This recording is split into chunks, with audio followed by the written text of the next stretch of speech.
السلام علیکم ناظرین، میں طارق اسماعیل ساغر آپ کی خدمت میں اپنے ناول فرار کے بعد کی چوتھی قسط کے ساتھ۔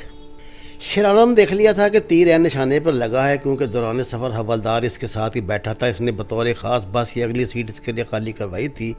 تمام راستے وہ اسے جعلی خود ساختہ عمر روا کی کہانیاں سناتا رہا۔ ان کہانیوں کا مرکزی خیال یہ تھا کہ جس پولیس افسر نے اس کی مدد کی اس کے وارے نیارے ہو گئے۔ یہ ایک طرح کا گیان سنگھ کے لیے پیغام بھی تھا: حوالدار صاحب، اگر یہاں پولیس کا کوئی کام ہو تو ہمیں ایک مرتبہ ضرور بتانا، اپنے بندے ابھی زندہ ہیں۔ اس نے کچہری میں پہنچتے حوالدار کی آتش حوض بھڑکا دی۔ میاں، ساری زندگی تمہارا تابع دار رہوں گا، بس ایک مرتبہ میرا تبادلہ پولیس لائن سے کروا دو۔ گیان سنگھ کی رال ٹپکنے لگی۔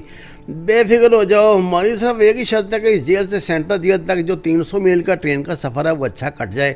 ایک آدھ گھونٹ لگوا دینا، تمہارے وارے نیارے کروا دوں گا۔ اپنے بندے ساتھ جائیں گے، سارے راستے موج میلہ کرتے جانا گیان سے۔ ہاں، چلتے چلتے عالم نے اس کے کان میں سرگوشی کی۔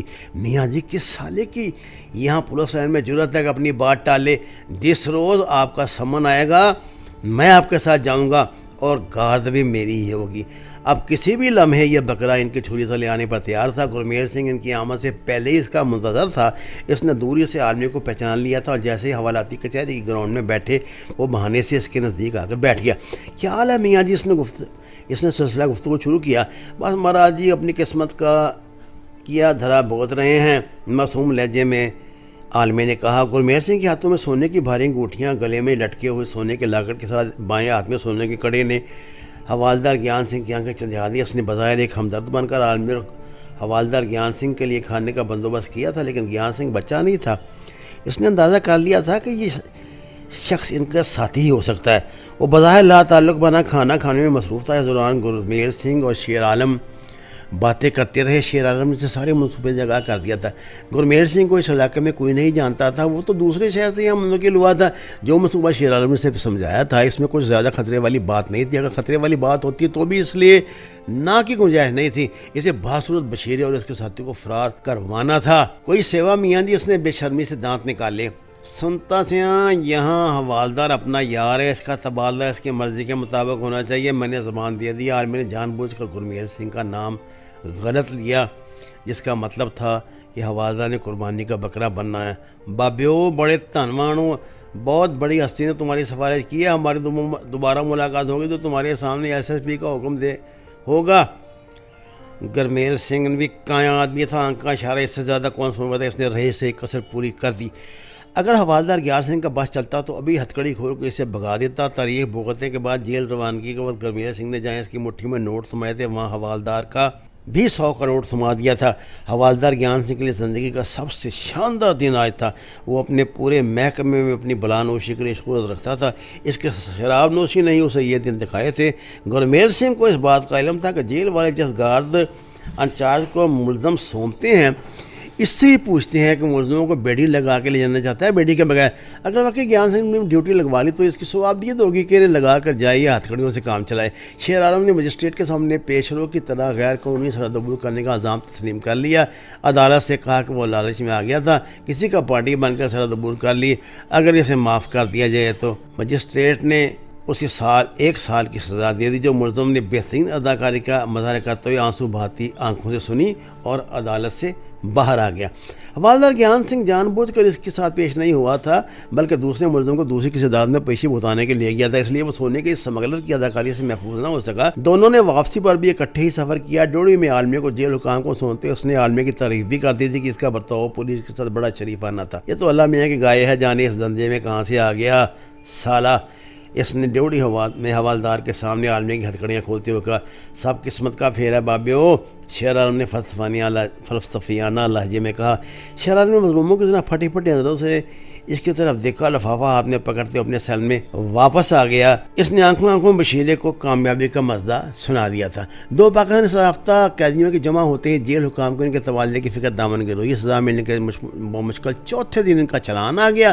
انہیں سینٹرل جیل نابا بھیجا جا رہا تھا، جو مسلمان قیدیوں کا سینٹر تھا۔ پنجاب کی کسی بھی جیل میں موجود کسی بھی پاکستانی قیدی کو جب عدالت کی طرف سزا ملتی تو اسے اسی جیل میں پہنچا دیا جاتا۔ حوالدار گیان سنگھ، شیر عالم اور گرمیل سنگھ کے پیش کردہ انعام کی شراب کے نشے میں دھت ہو گیا تھا۔ اس یقین ہو چکا تھا کہ یہ مسلمان سونے کے سمگلر اس کی قسمت بدل دیں گے۔ اس نے پولیس لائن کے منشی مرر کو پہلے ہی سے اپنے کنٹرول میں لیا ہوا تھا۔ اس نوعیت کی فرمائش اکثر یہاں ہوتی رہتی تھی۔ قیدیوں کے تبادلے کے دوران اس بات کا بطور خاص خیال رکھا جاتا کہ جس جیل میں ان کا چلان جا رہا ہے وہاں کا رہنے والا کون ہے یا راستے میں کس کا گھر آتا ہے، پھر اسی کی ڈیوٹی لگا دی جاتی تھی۔ نابے کی ڈیوٹی سے عموماً پولیس لائن کی غار پناہ مانگتی تھی، کیونکہ عموماً پاکستانی مسلمانوں کے چلان نابے جاتے تھے جن کو روٹی بھی پلے سے کھلانی پڑتی تھی۔ یہ وجہ تھی کہ گیان سنگھ کی درخواست کو شرف قبولیت بخشا گیا اور اب وہ اپنے دیگر 4 ساتھیوں کے ساتھ گرداسپور جیل سے چلان لینے جا رہا تھا۔ چاروں دل ہی دل میں گیان سنگھ کو گالیاں دے رہے تھے کہ جس نے ابھی اپنے ساتھ خام مروا دیا تھا۔ اور ایک کملے ہو، مجھے کسی نے بتایا یہ کوئی بھٹکے بھوکے ننگے پاکستانی نہیں، سونے کے سمگلر ہیں، سونے کے بڑے بڑے سردار ان کی تاریخ پر آتے ہیں، موجے کرو گے موجے، کیا سمجھے؟ اس نے راستے میں اپنے ساتھیوں کو مطمئن کرنا چاہا۔ جیل کی ڈیوٹی سے انہوں نے ملزموں کو وصول کیا اور پیدل باہر آ گئے۔ وہ مشکل ایک فلانگے چلے ہوں گے جب گرمیل سنگھ اپنے ایک ساتھی کے ساتھ انہیں مل گیا۔ چاروں نے ایک دوسرے سے بڑی خوشی سے مسافر کیا۔ انہیں یہاں سے ایک پیسنجر ٹرین کے ذریعے امرتسر جانا تھا، جہاں سے پھر نابے والی ٹرین میں سوار ہونا تھا۔ گیان سنگھ کے ساتھیوں کو گرمیل سنگھ اور اس کے ہمراہ آنے والے سردار کا ڈیل ڈول دیکھ کر اس بات کا یقین ہونے لگا تھا کہ حوالدار گیان سنگھ سچ کہتا ہے۔ گاڑی کی روانگی 11:30 بجے تھی۔ گرمیل سنگھ نے ناشتہ کروانے کے لیے ڈھابے پر لے آیا، جہاں دیسی گھی کے حلوہ پوڑی اور مسالے والی چائے کا ایسا ناشتہ کروایا کہ ان کے 14 طبق روشن ہو گئے۔ یہاں سے گرداسپور اسٹیشن تک کا سفر انہوں نے گرمیل سنگھ کی بڑی وین میں کیا تھا۔ راستے میں اس نے ولایتی شراب کی بوتل خرید کر الگ سے بیگ میں رکھ لی تھی، جس پر نظر پڑتے گیان سنگھ اور اس کے ساتھیوں کے دانت ٹپکنے لگی تھی۔ گرداسپور اسٹیشن سے کچھ فاصلے پر صاحب وین سے اتر گئے۔ گرمیل سنگھ کا ساتھی وین لے کر واپس چلا گیا۔ گرمیل سنگھ نے ان کے ساتھ امرتسر گزارنا تھا، وہاں جہاں سے وہ واپس آ جاتا۔ گیان سنگھ اور اس کے ساتھیوں کو اس پر بھلا کیا اعتراض ہو سکتا تھا؟ ان لوگوں کو علم تھا کہ نابے عموماً پاکستانی مسلمانوں کا چلان جاتا ہے، جن سے کچھ ملنے کی کوئی تو کیا امید ہوگی؟ الٹا راستے میں انہیں روٹی بھی سرکاری خرچ سے کھلانی پڑتی تھی۔ جس کسی کی نابے کی ڈیوٹی لگتی ہے بدقسمتی کہلاتا تھا۔ انہوں نے گرداسپور سے اپنے سفر کا آغاز کیا۔ پہلے گرداسپور سے پیسنجر ٹرین کے ذریعے امرتسر جانا تھا، جہاں سے براستہ لدھیانہ سفر کرتے ہوئے نابے پہنچنا تھا۔ اس طرح انہیں امرتسر سے ٹرین بدلنی تھی۔ دوران کھانے اس نے بڑی ہوشیاری سے ان کی جیبیں بھی گرم کر دی، جو ان کے لیے چونکا دینے والی تھی۔ مہاراج ہم تو آپ کی سیوا کریں گے ہی، اپنی مرضی سے بھی اگر آپ کچھ کھانا پینا چاہیں تو بتا دینا۔ گرمیل سنگھ کی بات کے خاتمے گارڈ کے جوان نے بے شرمی سے دانت نکال دیے۔ گرداسپور سے وہ پیسنجر ٹرین پر سوار ہوئے تھے، وہ قریباً خالی تھی۔ جس ڈبے میں وہ بیٹھے تھے وہاں صرف ایک کونے میں کچھ غریب سے دیہاتی بیٹھے تھے، جنہیں حوالدار گیان سنگھ نے ایک ہی دھمکی دے کر بھگا دیا۔ ٹرین نے آہستہ آہستہ رینگنا شروع کیا۔ جیسے ہی اس نے تھوڑی سی رفتار پکڑی، گرمیل سنگھ نے اپنے ہاتھ میں پکڑا چھوٹا بیگ کھلا انگریزی وسکی کی بوتل نکال کر اس کے سامنے رکھ دی۔ مہاراج جی ایک ایک پیگ یہاں لگا لیں، باقی راستے میں کام آئے گی۔ گرمیل سنگھ نے ان کے سامنے بوتل کی نمائش کرتے ہوئے کہا۔ ولایتی شراب کی بوتل نظر پڑتی ان کی آنکھیں پھٹی کی پھٹی رہ گئی۔ انہوں نے تو کبھی خواب میں بھی اس کے متعلق نہیں سوچا ہوگا۔ کیوں اس نے کہا تھا نا کہ تمہاری موجیں کروا دوں گا؟ یہ معاملے مسلمان نہیں، سونے کے سمگلر ہیں۔ تم لوگوں نے کبھی زندگی میں ولایتی وسکی کی شکل نہیں دیکھی ہوگی، حوالدار نے اپنے دوستوں سے کہا۔ حوالدار گیان سنگھ کو پینے سے پہلے ہی نشہ ہونے لگا تھا۔ گرمیل سنگھ نے شیر عالم کی ایک ایک ہدایت پر عمل کیا تھا، بلکہ ضرورت سے زیادہ مستعد دکھائی دے رہا تھا۔ اس نے اپنے بیگ سے پلاسٹک کے چھوٹے چھوٹے گلاس نکالے اور وہیں ان کے سامنے چھوٹا چھوٹا پیک بنانے لگا۔ پانچوں ندیدے کتوں کے در گلاسوں پر ٹوٹ پڑے تھے۔ لو مہاراج باقی بوتل ابھی اپنے قبضے میں کر لو۔ اس نے بقایا شراب حوالدار گیان سنگھ کو تھما دی۔ اب یہ کمبخت اکیلا ہی ساری بوتل ہڑپ کر جائے گا، اس نے سوچا۔ پانچوں نے پیک تھام لیے تھے۔ مہاراج آپ بھی لگائیں؟ گیان سنگھ نے گرمیل اور عالمی کی طرف دیکھا۔ ابھی نہیں مہاراج، ہمیں موقع ملے تو امرتسر سے ٹرین بدلنے کے بعد ایک آدھ پیک لگا لیں گے۔ بشیرے نے کہا ٹھیک ہے، جتنی احتیاط کی جائے اتنی ہی بہتر ہے۔ پانچوں نے 1-2 گھنٹوں میں سارا زہر اپنے حلقوم کے راستے اپنے معدوں میں اتار لیا تھا۔ مہاراج بڑی تیز ہے سالی، حوالدار گیان سنگھ نے لڑکھاتی زبان میں کہا۔ اس گدھے کو اس بات کا احساس نہ ہو سکا وسکی کتنی تیز نہیں تھی، اس میں شامل ایک خاص صفوف نے اسے کر دیا تھا۔ شراب ان کے معدے میں پہنچنے کی دیر تھی کہ ان کے اوسان ختم ہونے لگے۔ بمشکل 2 منٹ بعد وہ پانچوں بے سود پڑے تھے۔ بجلی کی سی پھرتی سے حوالدار کی جیب سے چابیاں نکال کر گرمیل سنگھ نے ان کی ہتھکڑیاں کھولیں۔ تینوں نے پانچوں کو اسی طرح سیٹوں پر بٹھا دیا تھا جب سب اونگتے دکھائی دے رہے تھے۔ سارا ڈبہ خالی تھا، یوں بھی وہ ٹرین اب خالی ہونے لگی تھی، کیونکہ اپنا آدھا سفر اس نے طے کر لیا تھا۔ تینوں ایسے کمپیوٹر کی طرح جیسے پہلے سے پروگرام فیڈ کر دیا اور تیزی سے اور ڈسپلن سے اپنا کام کر رہے تھے۔ گرمیل سنگھ نے بیگ انہیں دے دیا تھا۔ بشیرے نے کھول کر دیکھا، اس میں خاصی رقم اور کچھ کپڑے موجود تھے۔ تینوں کو یہیں سے الگ ہو جانا تھا۔ گرمیل سنگھ نے فتح بلائی اور ٹرین کے اندر ہی انجن کی طرف سفر شروع کر دیا، جبکہ عالمی اور بشیر نے مخالف سمت جلد ہی وہ ٹرین کے اندر ہی اندر اطمینان سے چلتے ہوئے آخری حصے میں آ گیا۔ اب ٹرین ایک چھوٹے سے اسٹیشن پر رکنے لگی تھی۔ دونوں بڑے اطمینان سے ٹرین سے پہلے ہی چلتی ٹرین سے پلیٹ فارم پر اتر گئے تھے۔ یہ علاقہ ان کا دیکھا بالا تھا۔ شیر عالم کے لیے تو بعض اوقات اجنبی رہے تھے، بعض مقامات اجنبی رہے تھے، لیکن بشیر کے لیے کچھ بھی اجنبی نہیں تھا۔ وہ گزشتہ 10 سال سے ان راستوں پر آ جا رہا تھا۔ شیر عالم اس کے تعاقب میں تیز قدموں سے چل رہا تھا۔ اسٹیشن پر ٹرین پہنچ کر 2-3 منٹ کھڑی ہوئی تھی۔ انہیں امید تھی کہ ابھی تک اس کے شکار کسی کو نظر نہیں آئے ہوں گے۔ اگر ایسا ہوتا تو ٹرین یہاں رکتی اور کم از کم انہیں یہاں اتار کر طبی امداد ضرور دی جاتی۔ دونوں کھیتوں کے سلسلے میں داخل ہو گئے تھے۔ یہاں ایک جگہ رک کر انہوں نے گرمیر سنگھ کے گیگ سے کپڑے نکال کر تبدیل کیے۔ اس میں موجود رقم دونوں نے قریباً آدھی کر کے اپنی جیبوں میں ٹھونس لی۔ بیگ کندھے پر لٹکا کے بے فکر نوجوانوں کی طرف اپنی راہ لی۔ گرداسپور سے سرحد محفوظ ہے، میرے خیال سے ادھر سے ہی پار کریں۔ شیر عالم نے کہا نہیں عالم، اس کا تصور بھی نہ کرنا۔ بھارتی پولیس تو ہمیں نہیں جانتی، لیکن بھارتی انٹیلیجنس ہماری پوری خبر رکھتی ہے۔ ہمارے فرار کو وہ لوگ ٹھنڈے پیٹوں ہضم نہیں کریں گے۔ انہوں نے یہاں چپے چپے پر ناکے لگا رکھے ہوں گے۔ اتفاق سے تم بھی اس علاقے سے سرحد عبور کرتے رہے ہو اور ہمارے کو جاننے والی بھی ان کی نظروں میں ہیں۔ ٹرین کے امرتسر پہنچتے قیامت برپا ہو جائے گی۔ یہ لوگ ہزاروں کی تعداد میں شکاری کتوں کی طرح ہماری تلاش میں نکلیں گے۔ ہمیں نہ صرف یہ کہ اس طرف سے فی الحال سرحد عبور نہیں کرنی، بلکہ اس علاقے سے بھی جلد از جلد نکلنا ہے۔ بشیر نے شیر عالم کو حقائق کی دنیا میں واپس لاتے ہوئے کہا واقعی دوست اس طرف تو میرا دھیان ہی نہیں گیا۔ بہتر یہی ہے کہ ہم چند دن بھارت میں ہی چھپے رہیں اور 15-20 روز کے بعد قسمت آزمائی کریں۔ جہاں تک سرحد کی محفوظ ہونے کا سوال ہے تو میرے خیال سے ہمارے لیے گرداسپور سے زیادہ محفوظ سرحد کوئی نہیں۔ یوں تو راجستھان کی طرف بھی نکل سکتی ہیں، لیکن میں نے وہ علاقہ ابھی تک نہیں دیکھا۔ بشیر نے اپنا خیال ظاہر کیا اگر کوئی چارہ نہ رہا تو ہمیں راجستھان ہی کا رخ کرنا پڑا تو دیکھ لیں گے۔ میں 2-3 مرتبہ اس طرف سے گزرا ہوں، لیکن فی الحال ہمیں اپنی پہلی بات پر ہی عمل کرنا چاہیے، عالم نے کہا۔ دونوں پیدل چلتے پکی سڑک تک آ گئے۔ سڑک انہیں فتح پور تک لے جاتی، جس کے بعد وہ کسی بھی طرف سفر جاری رکھ سکتے تھے۔ اس بات پر دونوں متفق تھے کہ انہیں بہرحال ابھی سرحد عبور نہیں کرنی۔ یہاں کے کچھ دیہاتوں کے نام انہیں یاد تھے اور یہ سفر انہیں یاداشت کے ساتھ ہی کاٹنا تھا۔ جیل میں قید کے دوران انہوں نے اپنی داڑھیاں اور مونچھیں بڑھا لی تھیں اور فی الوقت سکھوں کا روپ دھارنے کا فیصلہ کیا تھا۔ دونوں ایک ٹیمپو میں بیٹھ کر نزدیکی قصبے کے بازار تک آ گئے تھے، جہاں سے شیر عالم نے 2 پگڑیاں باندھی۔ اب وہ بادیاں نظر میں سکھ دکھائی دے رہے تھے۔ بازار ہی سے 2 تھیلے خرید کے انہوں نے کچھ علم غلم ان تھیلوں میں ٹھونسا اور اپنے پاس موجود کچھ بیگ کو نالے میں پھینک دیا۔ اب دونوں لاری اڈے میں آ گئے تھے۔ یہاں سے بس کے ذریعے فتح پور جانا تھا، جہاں سے صورتحال کا اندازہ کرنے بعد کوئی لاہیا عمل اختیار کرتے۔ بس میں سوار ہونے کے لیے انہوں نے الگ الگ ٹکٹ خریدے تھے، الگ الگ سیٹوں میں بیٹھے تھے۔ بظاہر وہ ایک دوسرے سے اجنبی بن کر سفر کرنا چاہتے تھے تاکہ ایک گرفتاری کی صورت میں کم از کم دوسرا تو محفوظ رہے۔ بس میں سوار ہونے کے بعد انہیں جو خبر میں سننے کو ملی وہ پیسنجر ٹرین سے 2 خطرناک پاکستانی جاسوسوں کے فرار کی خبر تھی۔ بس کی تمام سواریوں کا موضوع گفتگو یہی تھا۔ ہر شخص اس واقعے کو الگ الگ انداز سے پیش کر رہا تھا، لیکن سب کی تان بالآخر اس بات پہ ٹوٹی تھی کہ دونوں بڑے خطرناک جاسوس ہیں اور پولیس والوں کو زہریلی دوا سے بے ہوش کرنے کے بعد فرار ہو گئے ہیں۔ بس کے مسافروں نے ہی انکشاف بھی کر دیا تھا کہ BSF کے مختلف ٹرک کمپنی ہیڈ کوارٹروں سے سرحدی علاقوں کی طرف چلے گئے ہیں۔ اس علاقے میں موجود CRP کو بھی سارے علاقے میں پھیلا دیا گیا تھا۔ پولیس بھی بڑی سرگرمی سے دونوں جاسوسوں کو تلاش کر رہی تھی۔ سرحدی دیہاتوں کے سرپنچوں کو اس صورتحال سے باخبر کر دیا گیا تھا۔ عالم نے ابھی تک دل ہی دل میں جانے کتنی مرتبہ وسیلے کے عقلمندی کی داد دی تھی، جس نے اسے سرحد کے نزدیک بھی نہ پٹنے کا مشورہ دے کر بچا لیا تھا۔ وہ اکیلا ہوتا تو تمام خطرات کو بالائے طاق رکھ کر سیدھا سرحد کا رخ کرتا۔ دونوں اپنی وسعت کے مطابق لاری کے مسافروں کے ساتھ گفتگو میں اپنا حصہ بھی ڈال رہے تھے اور بعد میں خواستہ ان کی ہاں میں ہاں بھی ملاتے جا رہے تھے۔ خیریت گزری کہ فتح پور تک لاری کو کسی ناکے پر نہیں روکا گیا، ورنہ عین ممکن تھا کہ ان کی تازہ تصاویر جیل سے پولیس تک پہنچا دی گئی ہوتی اور وہ دھر لیے جاتے۔ فتح پور آ گیا تھا۔ دونوں لاری کے مختلف دروازوں سے باہر نکلے۔ اب پہلے سے طے شدہ منصوبے کے مطابق عالمہ بشیری کے تعاقب میں چل رہا تھا۔ اس سفر کا اختتام قصبے کے ایک ویران سے حصے پر ہوا، جہاں دونوں کھیتوں کی سمجھ جاتی پگڈنڈی کے کنارے لگے درخت پر بیٹھ گئے تھے۔ میرے خیال سے ہمیں فوراً موجودہ حولیے سے نجات حاصل کرنی چاہیے۔ بالکل ٹھیک کہہ رہے ہیں، میں بھی یہی سوچ رہا تھا۔ ہماری بڑی ہوئی داڑھیوں کے ساتھ تصاویر پولیس اور انٹیلیجنس ریکارڈ میں موجود ہیں۔ میرے خیال سے کم از کم میری تو کلین شیو تصویر ان کے پاس نہیں ہے۔ بشیر نے جواب دیا، تم سامنے والی سمادھی کے نزدیک میرا انتظار کرو، میں زیادہ سے زیادہ 15 منٹ میں واپس آ جاؤں گا۔ اگر دیر ہو جائے تو آگے پیچھے ہو جانا، اگر اس وقت سے پہلے بھی آ جاؤں تو اس بات کا بطور خاص خیال رکھنا میرے ساتھ کوئی نہ ہو، نہ کوئی توقع کر رہا ہو۔ بشیر نے کہا ٹھیک ہے، شیر عالم نے جواب دیا۔ بشیر بازار کی طرف چلا گیا۔ شیر عالم کھیتوں کے کونے میں درختوں کے جھنڈ تلے ایک سماعت کے نزدیک بازار سے اس طرف آنے والے راستے پر نظر جما کر بیٹھ گیا۔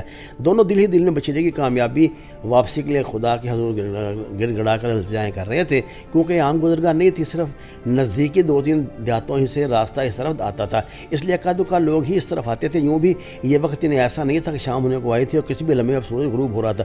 10-12 منٹ گزر چکے تھے۔ تھے, ایک ایک پل ایک ایک صدی پہ محیط تھا. انتظار کے کرب سے اس کے اعصاب تڑکنے لگے تھے. ایسا جان لیوا انتظار زندگی میں اس سے پہلے اس نے نہیں کیا تھا. اس کے پاس گھڑی بھی نہیں تھی کہ وقت کا صحیح اندازہ کر سکے. خدا خدا کر کے اذیت کے لمحات سے اسے نجات ملی. اس نے بشیرے کو واپس آتے دیکھا. بشیرے نے جان بوجھ کر 2 مرتبہ رک کر گرد و پیش حالات کا جائزہ لیا. اس طرح وہ جہاں خود مطمئن ہو رہا تھا وہاں شیر عالم کو بھی اس بات کی تسلی کروا رہا تھا. خدایا تیرا شکر ہے کسی کا میری طرف دھیان نہیں کیا. حالانکہ اسی بس کے ایک مسافر نے یہاں بھی جاسوسوں کے فرار کی خبر سنا دی تھی. تم جانتے ہو یہ منہ سے نکلی بات کس طرح آسمان پہ چڑھتی ہے. بشیرے نے لمبا سانس لے کے کہا شکر ہے یار تم آ گیا, ورنہ تھوڑی دیر بعد میرے دماغ کی کوئی نس پھٹ جاتی اور میں انتظار کی اس اذیت کے ہاتھوں مر جاتا. شیر عالم نے کہا لو پہلے یہ کھا لو, تمہارا دل سنبھل جائے گا. بشیرے نے سامنے فروٹ کے 2 لفافے رکھتے ہوئے کہا میرے خیال سے سماج کے دوسروں سے چلتے ہیں, وہاں ایک پرانا منظر ہے. جہاں تک مجھے یاد پڑتا ہے میں اس راستے سے 2-3 مرتبہ گزرا ہوں. شاید یہ دفعہ یہاں سے کسی دوست کو وصول کر کے پاکستان پہنچانا تھا. شیر عالم نے اپنی یادداشت پہ زور دیتے ہوئے کہا تم ٹھیک کہہ رہے ہو, ہمیں اب کسی محفوظ جگہ پہ پہنچنا ہے. بشیر نے جواب دیا. ایک طرف بھجن کیرتن ہو رہا تھا, دوسری طرف شبد کیرتن, لیکن دونوں میں سے کسی کی بات سننے والے کے پلے نہیں پڑتی تھی. دیکھتے دیکھتے شام کا ملگجا اندھیرا چاروں طرف پھیلنے لگا. سرخی مائل اجالے والے درخت آسیب زدہ سایہ کو اتنا دکھائی دینے لگے تھے. نزدیکی دیہاتوں میں مکانوں کی چمنیوں سے دھواں نکل کر اندھیرے کا حصہ بننے لگا تھا. بلب روشن ہو رہے تھے. مندروں اور گردواروں پر رنگ دار روشنیوں کا جال چمکنے لگا. دیکھتے دیکھتے دن کے اجالے نے رات کی سیاہ چادر تان لی. دونوں مندر کی بوسیدہ سیڑھیوں پر سمل کے پاؤں رکھتے اب مندر کی چھت پر آ گئے تھے. اب شیر عالم نے اس بات کو کچھ سمجھ بھی آ گئی تھی کہ بشیر اپنے ساتھ مٹی کے لوٹے میں پانی کیوں بھر کر لایا ہے. اس نے اپنے تھیلے سے وہ سامان نکالنا شروع کر دیا تھا جو فتح پور کے بازار سے خرید کر لایا تھا. سب سے پہلے اس نے شیر عالم کو سامنے بٹھا کے کینچی سے اس کی داڑھی کو اترنا شروع کی. پھر اس سیفٹی ریزر سے بلیڈ لگانے کے بعد اس نے ماہر نائیوں کی طرح اس کی شیو کر دی. 5-7 منٹ ہی میں اس نے شیر عالم کو داڑھی منہ سے مکمل بے نیاز کر کے اس کے گلے میں جنیو, ایک دھاگا جو برہمن اپنے گلے میں ڈالتے ہیں, ڈال دیا تھا. اب تم یہی سلوک اتنی ہوشیاری کے ساتھ میرے ساتھ کرو جس طرح میں نے تمہارے چہرے پر کوئی نشان نہیں لگایا, اسی طرح تم میرے چہرے پر کوئی نشان نہ لگنے دینا, باقی حلیہ بعد میں تبدیل ہوگا. کہتے ہوئے بشیرے نے سیفٹی ریزر میں نیا بلیڈ لگا کر کینچی اور سیفٹی کو تھمانے کی کوشش کرتا ہوں. شیر عالم نے مسکراتے ہوئے کہا وہ لوگ جیلوں میں ایک دوسرے کی داڑھی بلیڈوں کی مسواک میں پھنسا کے منڈا کرتے تھے. یہ تو بڑا شہنشاہی طریقہ تھا. اس نے بھی کمال مہارت سے اگلے 7-8 دن بشیر کی ایسی شکل بنا دی. Well done. بشیر نے اپنے منہ پہ ہاتھ پھیر کر کہا دونوں لوٹے کے بچے کچے پانی سے اپنے منہ دھوئے. اب دوسرا معاملہ شروع ہوا جب بشیر نے اس کے ماتھے پہ بڑا سا تلک لگا کر اس کو اوپر ایک سفید سی لکیر کھینچ دی. یہی کچھ جس نے اپنے ماتھے کے ساتھ کیا, جس کے بعد انہوں نے بازار سے خرید کرتا لمبے لمبے کرتے تنگ پجامے پہن لیے. انٹیلیجنس والوں کی تربیت آج کام آ رہی تھی. ان کا حلیہ بالکل براہمنوں والا ہو گیا تھا.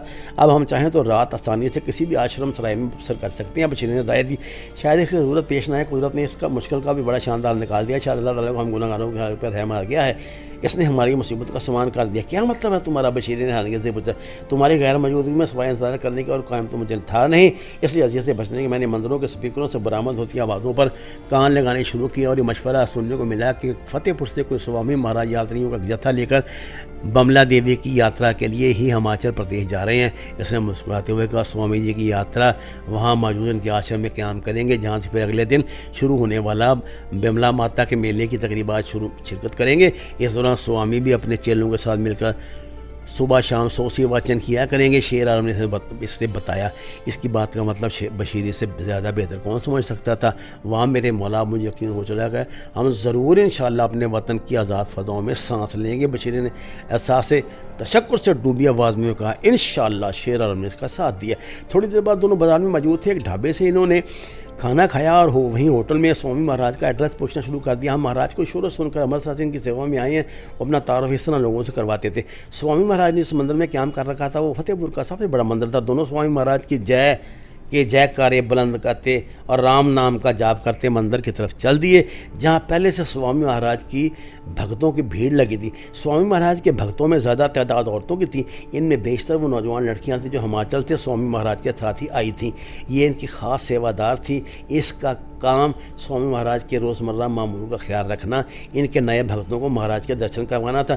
دونوں نے بطور خاص یہ بات محسوس کر لی تھی کہ جتھے میں شامل ہونے والے ہر یاتری کا سوامی مہاراج کی خوبصورت سیکرٹری اپنے پاس موجود رجسٹر میں اندراج کرتی تھی. وہی ہر نئے آنے والے کو یہاں کے آداب محفل سے آگاہ کرتی تھی. عالمہ اور بشیر دونوں اس انتظار میں کھڑے ہو گئے تھے جو نئے آنے والوں کی قطار تھی. یہ قطار ایک چھوٹے سے کمرے کے سامنے لگی تھی جس کا دروازہ بند تھا. ایک بھگت اندر جاتا اور دوسرے دروازے سے باہر آ جاتا. شیر عالم آگے تھا. بشیر اس کے پیچھے، شیر عالم کے آگے موٹی سی عورت کھڑی تھی جو شاید اس شہر کے یاتریوں کے جتھے میں شامل ہونے آئی تھی۔ اس کے جسم سے اٹھتی ہے گھٹیا سی خوشبو کی لپٹوں نے شیر عالم کا دماغ چکرا کر رکھ دیا تھا۔ وہ دلی دلی دعا مانگ رہا تھا کہ یہ مصیبت جلدی ٹل جائے۔ شیر عالم کی کوشش اس بلا سے دور رہنے کی تھی جس کا موٹی عورت نے کچھ اور مطلب لے لیا۔ وہ جب بھی گردن موڑ کر شیر عالم کی طرف دیکھتی اسے بادل ناخواستہ مسکرانا پڑتا۔ موٹی عورت نے اس مسکراہٹ کو غنیمت جان کے بار بار گردن موڑ کے اسے دیکھنا شروع کیا۔ یہ نئی مصیبت آ گئی تھی۔ شیر عالم کے لیے سوائے اس کی کوئی چارہ نہیں تھا کہ وہ اپنی توجہ اس سے ہٹائے، بشیری پر مجبور کرنے۔ اس نے بشیری سے سوامی مہاراج کے متعلق باتیں کرنا شروع کر دی۔ آپ لوگ کہاں سے آئے ہو؟ موٹی نے محسوس کیا کہ شکار ہاتھ سے نکل رہا ہے۔ امرتسر سے، شیر عالم نے کروا گھونٹ بھرا۔ میرا نام کوشلیہ ہے، میں فتح پور کی رہنے والی ہوں۔ سوامی مہاراج کے میں نے کئی مرتبہ درشن کیے، ان کی سیوا میں بھی رہی ہوں۔ اس نے اپنا تعارف کرواتے ان سے اپنا روپ گانٹنا چاہا۔ میرا نام گگن دیپ ہے، یہ میرا دوست راج ہے، ہم دونوں بھی مہاراج کے چرنوں میں بیٹھ کے من کی شانتی حاصل کرنے آئے ہیں۔ شیر عالم کے لیے اس کا سوال کا جواب دینے کا کوئی چارہ نہیں تھا۔ آپ لوگ یاترا پر جا رہے ہیں؟ موٹی کوشلیہ نے دریافت کیا۔ ہاں، بیملا ماں کی یاترا مہاراج سوامی کے سنگ کریں گے تو زیادہ آنند آئے گا، شیر عالم کی بجائے بشیر نے جواب دیا۔ آپ دونوں رشتہ دار ہیں؟ نہیں، ہمارا تعارف 2-3 روز پہلے ہوا تھا، ہم امرتسر میں جوگی بابا کے آشرم میں ملے تھے، جس کے بعد سے ہم نے اکٹھے یاترا کا فیصلہ کیا، بشیر نے کہا۔ دراصل میں نے منت مانی تھی کہ ماتا نے کرپا کی اور میرا کام ہو گیا، اب میں ماتا کے درشنوں کو جا رہا ہوں تاکہ اسے ماتھا ٹیک کر اپنی منت پوری کر سکوں۔ شیر عالم نے اپنا کیس بیان کیا۔ میری گھر والی مجھے دگا دے کر بھاگ گئی ہے، میرا من بہت خراب ہو رہا تھا، میں نے من کی شانتی ڈھونڈنے نکلا ہوں، بشیر نے اپنا مسئلہ بیان کیا۔ دونوں کے لیے موٹی کوشلیہ کی اس بات میں دلچسپی پیدا ہو گئی تھی کہ وہ مہاراج کی پرانی بھگت ہے، ان کی بھکتی میں بھی رہ چکی ہے۔ دونوں سمجھتے تھے کہ اس طرح کے سوامیوں اور مہاراجوں کی سیوا میں رہنے کا شرف بہت کم بھگتوں کو نصیب ہوتا تھا۔ اس عورت کو قابو کر کے وہ کچھ اچھا اور محفوظ وقت گزار سکتے تھے۔ شیر عالم نے 2-3 باتوں میں ہی محسوس کر لیا تھا کہ موٹی کوشلیہ کو بشیر سے ہمدردی ہونے لگی ہے، کیونکہ اس بیچارے کی گھر والی کسی کے ساتھ اسے دگا دے کر بھاگ گئی تھی۔ شاید موٹی کوشلیہ کا گھر والا اسے دگا دے کر کسی اور کے ساتھ بھاگ گیا تھا۔ اس نے سوچا، اس نے بشیر کی طرف منہ کر کے اپنی بائیں آنکھ دبا کر اسے اشارہ بھی کر دیا کہ اس شکار کو قابو کر لے۔ اس کے ساتھ یہ بڑے نامحسوس طریقے سے آپس میں باتیں کرتے انہوں نے جگہ بدل لی۔ اب بشیرہ اس کی بجائے کوشلیہ کے نزدیک ہو گیا تھا۔ 3-4 منٹ میں بشیر نے کوشلیہ کو اپنی دردناک کہانی گھڑ کر سنائی دی۔ کوشلیہ اداکاری کر رہی تھی، حقیقت میں ایسا ہی تھا۔ اس کا اندازہ تو شیر عالم کو نہ ہو سکا، لیکن اس نے کوشلیہ کے چہرے پر بدلتے رنگوں سے اس بات کا اندازہ ضرور لگا لیا تھا کہ تیر نشانے پر لگا ہے۔ انہیں یاتریوں کے جتھے میں کم از کم ایک ہمدرد خاتون ضرور میسر آ گئی تھی جس کی آڑ میں وہ اپنا کھیل آسانی سے کھیل سکتے تھے۔ کوشلیہ کی باری آ گئی تھی۔ اس نے کمرے میں داخل ہونے سے پہلے بشیر اور عالم کو اندر پیش ہونے والی صورتحال سے آگاہ کر دیا تھا۔ اب کم از کم کمرے میں وہ ایک اعتماد کے ساتھ داخل ہو سکتے تھے۔ بشیر پہلے اندر گیا، اس کے بعد عالم کی باری تھی۔ بشیر نے یہاں بھی اپنے گھر والی کا قصہ سنا دیا، یہی سبب دنیا داری تیاگنے کا بتا کر اپنا جعلی نام پتہ لکھوا دیا۔ عالم اندر داخل ہوا تو سامنے لگی میز کے پیچھے ایک آرامدہ کرسی پر اس نے گیروی رنگ کے چولے میں ملبوس جس ساحرہ کو موجود پایا، اس کی شکل پہ نظر پڑتے ہی اپنا دل بے قابو ہوتا ہوا محسوس ہوا۔ بھارت کے مختلف حصوں میں گھومتے تھے، 5 سال ہونے کو آئے تھے۔ اس نے اپنے شوق کی خاطر اس زمین کا چپا چپا دیکھا تھا۔ پنجاب سے چین کی سرحد تک جاسوسی مار کے سر کیے تھے، راج کماری سے کنیا کماری تک کی خاک چھانی تھی۔ بھارت کے ہر بڑے شہر کے بازار حسن سے گزرا تھا، لیکن حسن کا جو مجسمہ اس کی آنکھوں میں جم گیا تھا، ایسا نظارہ اس نے پہلے کبھی نہیں کیا تھا۔ سانولے رنگ کی گہری اور سیاہ آنکھوں والی یہ ناگن جس کے لمبے بال اس کی کمر تک پھیلتے چلے گئے تھے، گیروی رنگ کے کپڑے پہنے، گلے میں بڑی سی مالا ڈالے، اپنے جسم سے بے نیاز بیٹھی تھی۔ اس نے جب ایک لمحے کے رجسٹر سے آنکھ اٹھا کر عالمی کی طرف دیکھا تو عالمی کو اپنے خون کا ضمیر بدلتا محسوس ہوا۔ ناظرین، 4تھی قسط مکمل ہوئی۔ اس کے بعد کی قسط انشاءاللہ آپ 1-2 روز کے بعد پھر دیکھیں گے۔ آپ کی رائے کا انتظار رہے گا۔ اپنے ساتھیوں کو بھی اس پڑھنے کے عمل میں شامل کریں اور میری حوصلہ افزائی کریں۔ آپ کا بہت شکریہ۔